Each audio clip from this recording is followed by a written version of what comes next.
ശകനം പുനരു സകവീര്യം ഗർവാവകെ തേര് ശ്രീനാവടി തമസ്തു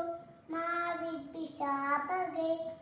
ഓം ശാന്തി ശാന്തി ശാന്തി ഗുരു ബ്രഹ്മ ഗുരു വിഷ്ണു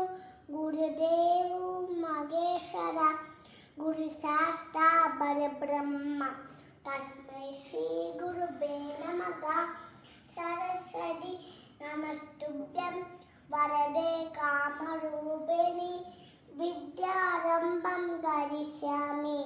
സിദ്ധിർഭവതു മേ സദാ പൂർണ്ണം രാമകബോധനാനി ഗമനം അദ്വാക കാന്തനം വൈദേവീകരണം ജടായുമരണം സുഖീവാസ സംഭാഷണം ബാലി വിദ്മകണം സമുക്തകരണം